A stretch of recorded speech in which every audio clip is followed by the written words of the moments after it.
So there's a human component of reaching out to a member to prepare them for surgery and after surgery.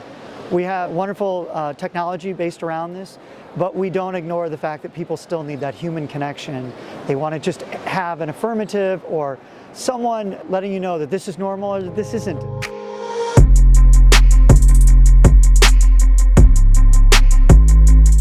I'm John Greenwood. I'm the co-founder and COO of Goldfinch Health. We help patients make better surgical decisions and make sure that this is a patient-centric experience through the operating room. Unfortunately, far too many people do not get that in this day and age. In fact, one of the inspirations was when my uncle needed a hip replacement. And he was a very intelligent person, but he was very vulnerable going into surgery like a lot of people are. And he caught an infection and actually passed away 8 days after his very routine procedure. But continuing on with what inspires me to this day, actually peak panic of the pandemic, had a son who was born April 3rd of 2020, and he's wonderful and he's doing great, but he's needed 5 operations for his skull and his eyelid, and those are the kind of things that compel me today, where I see firsthand what a typical experience through surgery is like and how it can be if you know exactly what to ask for. We consider ourselves the next generation nurse navigation. We dive really deep into the clinical arena. We will literally talk to doctors about optimizing you for surgery. And also there's a human component of reaching out to a member to prepare them for surgery and after surgery. We have a wonderful technology based around this, but we don't ignore the fact that people still need that human connection. They want to just have an affirmative or someone letting you know that this is normal or that this isn't, and it needs to be escalated truly to triage it. We're taking that technology that helps us with some predictive metrics, but also the hand-holding that nurses are experts at delivering this.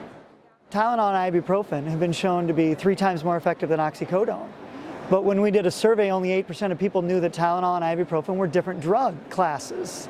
And so that kind of little information goes a very, very long ways towards a better recovery. And as much technology as you want to put in front of people, sometimes it just takes a person to make sure that that message is conveyed. And the other component is we really meet people where they are. And we have people that don't even have email addresses. This is the reality, and there's a lot of social determinants of health discovered and uncovered when you kind of peel back and say, is this person willing to engage with their technology the way we'd all want to? And so we try to meet them where they are. We're working on delivering better healthcare with the payer side. So we go to self-insured employers, disability carriers, et cetera.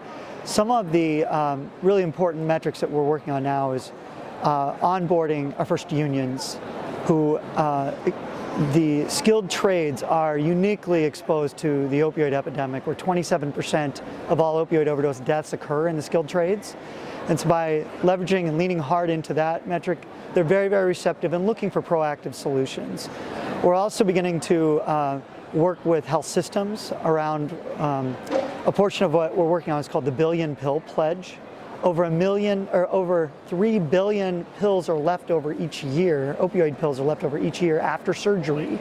And with more thoughtful prescribing habits, with better education of patients and physicians and employers, we believe we can remove 1 billion opioid pills annually. And the physicians, these really big and very influential groups, are joining on.